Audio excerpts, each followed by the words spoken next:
नमस्कार दोस्तों, आपका अपना यूट्यूब चैनल अंशवली कुमार क्लासेस में स्वागत है। तो चलिए आज हम आप लोग के लेकर आए हैं वैश्वीकरण, जो कि अर्थशास्त्र यानी कि क्लास 10 का जो है एक विषय का नाम है अर्थशास्त्र यानी कि इकोनॉमिक्स। उनका एक चैप्टर है जो वैश्वीकरण चैप्टर का नाम है। इस चैप्टर में जो भी वीवीआई प्रश्न है उस चैप्टर का वीवीआई प्रश्न निकाला गया है, यानी कि जो भी बोर्ड मॉडल प्रश्न है उस बोर्ड मॉडल प्रश्न को निकाला गया है। तो वीडियो पर लास्ट तक बने रहिएगा। वीडियो आप लोग को अच्छा लगे तो लाइक जरूर करिएगा, चैनल को सब्सक्राइब करिएगा। देखिए, पहला प्रश्न पर हम पहले चलते हैं। पहला प्रश्न है, वैश्वीकरण से आप क्या समझते हैं? वैश्वीकरण वह प्रक्रिया है जिसके द्वारा विश्व के विभिन्न अर्थशास्त्रियों का एकीकरण किया जाता है ताकि वस्तुएं एवं सेवाएं, प्रौद्योगिकी, पूंजी और श्रम या मानवीय पूंजी का निर्धारण प्रवाह हो सके। इसको हम वैश्वीकरण कहते हैं। यानी कि वैश्वीकरण विश्व के विभिन्न अर्थशास्त्रियों, जितने भी अर्थशास्त्रों सब एकीकरण किया जाता है, यानी कि सब एक जगह होते हैं ताकि सभी वस्तु और सेवाओं, प्रौद्योगिकी, पूंजी, श्रम, मानवीय पूंजी सब प्रवाह हो सके, यानी कि उन सब का जानकारी सभी को मिल सके।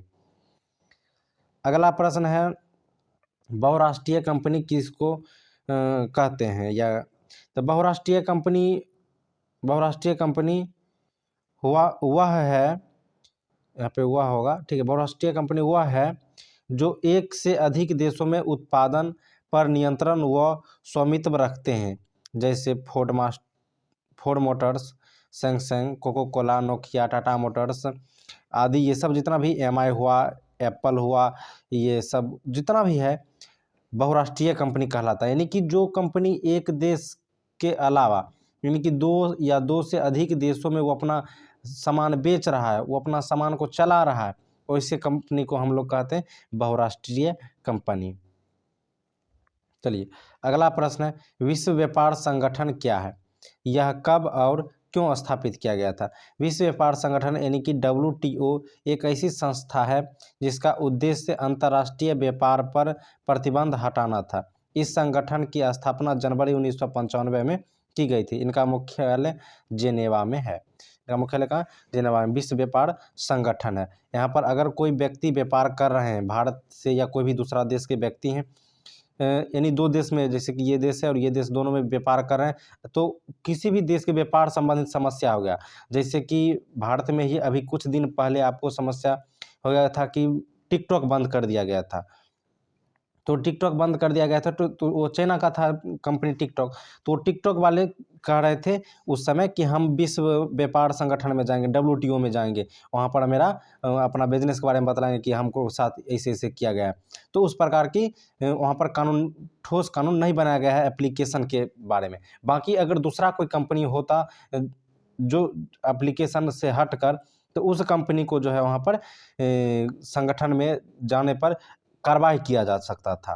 तो इस प्रकार की यह विश्व संगठन होता था। इसका कार्य वही सब होता है कि कोई भी व्यापारिक संबंधी या बिजनेस संबंधी कोई भी समस्या है तो उनका देख रेख किया जाता है, जिसका मुख्यालय कहाँ पर है? जेनेवा में। ऑब्जेक्टिव प्रश्न में पूछा जा सकता है कि विश्व व्यापार संगठन का कहाँ मुख्यालय कहाँ पर है? तो जेनेवा में। चलिए अगला प्रश्न है, निजीकरण से आप क्या समझते हैं?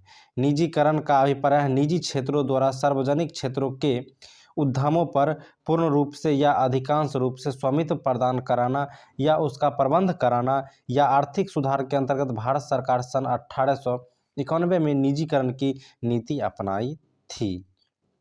चलिए अगला प्रश्न है, वैश्वीकरण के कितने अंग होते हैं? संक्षेप में वर्णन करें। ये भी प्रश्न 4 नंबर का प्रश्न पूछा जाता है। वैश्वीकरण के 4 मुख्य अंग हैं।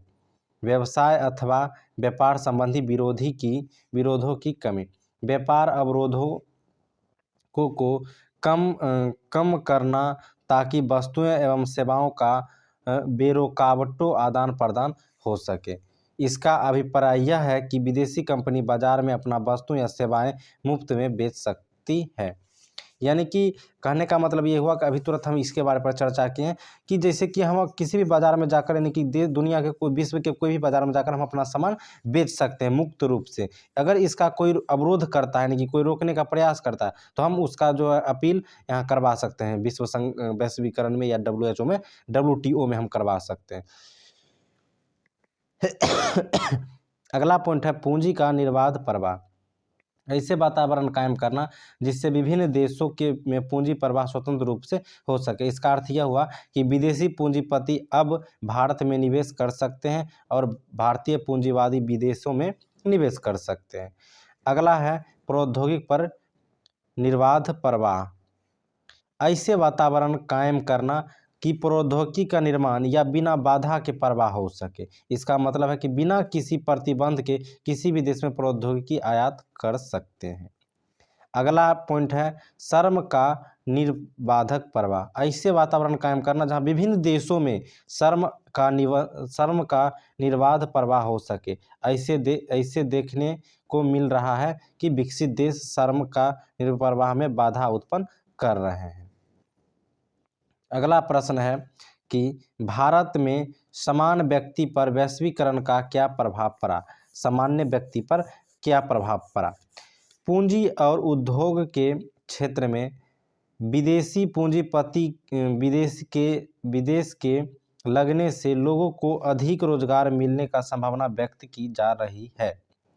मूल रूप से आम आदमी पर वैश्वीकरण का निम्नलिखित अच्छा प्रभाव पड़ा है।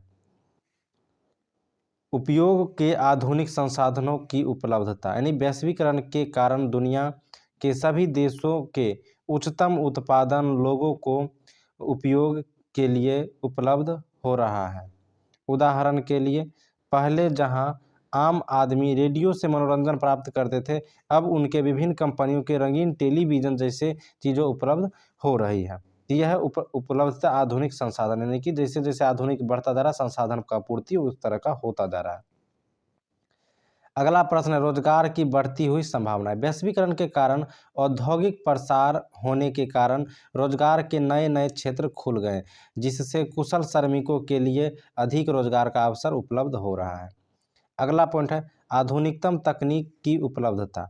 वैश्वीकरण के कारण विश्व के विकसित देश के आधुनिकतम तकनीक अन्य विकसित देशों में आसानी से उपलब्ध होने लगा है, जिससे आम लोग के लिए आधुनिकतम तकनीक की उपयोगिता का दरबार खुल गया है।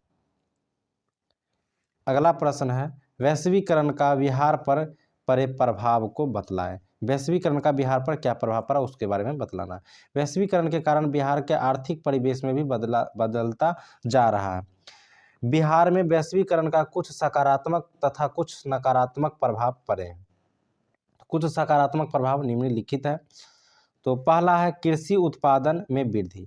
हमारी खेती मानसून पर आधारित है, पर आज वैश्वीकरण का ही प्रभाव से कृषि उत्पादन में गिरावट की स्थिति में भी खाद्यान्न का भरपाई किया जा रहा है। अगला पॉइंट है निर्यात में वृद्धि। वैश्वीकरण के कारण ही बिहार में कुछ प्रमुख वस्तुएं जैसे फल आम लीची या कुटीर या लघु उद्योग उत्पादित वस्तुओं का निर्यात हो पा रहा है। अगला पॉइंट है रोजगार के अवसरों में वृद्धि। वैश्वीकरण का ही प्रभाव है कि बिहार में बहुत सारे सॉफ्टवेयर इंजीनियर आज विदेशों में नौकरी कर रहे हैं। और कुछ इसका नकारात्मक प्रभाव है जो निम्नलिखित है। पहला पॉइंट है कृषि एवं कृषि आधारित उद्योग की उपेक्षा। राज्य में कृषि पर किया गया निवेश संतोषजनक नहीं है। इन उद्योगों में वैश्वीकरण के पश्चात जितना निवेश होना चाहिए उतना नहीं हुआ है। कुटीर एवं लघु उद्योग पर विपरीत प्रभाव, यानी कुटीर एवं लघु उद्योग द्वारा उत्पादित वस्तुओं बहुराष्ट्रीय कंपनी द्वारा उत्पादित वस्तुओं से अच्छा और आकर्षक नहीं है। ऐसे स्थिति में इन उद्योगों को खतरा उत्पन्न हो जाता है। अगला पॉइंट है रोजगार पर विपरीत प्रभाव। बहुराष्ट्रीय कंपनी के कारण बहुत सारे औद्योगिक इकाई बंद होने की से श्रमिक को अस्थायी रोजगार उपलब्ध नहीं होता। इस तरह रोजगार अब सुनिश्चित नहीं है। तो इस चैप्टर का इतना ही प्रश्न था जो कि बहुत ही महत्वपूर्ण प्रश्न था। और अगला चैप्टर का भी वीडियो आप लोग देखना चाहते हैं तो हमारे चैनल को सब्सक्राइब कर लीजिए। अगला वीडियो भी इसी चैनल पर मिल जाएगा। तो वीडियो आप लोग को अच्छा लगा होगा तो लाइक जरूर करिएगा, चैनल को सब्सक्राइब करिएगा। हम फिर मिलते हैं अगले वीडियो में।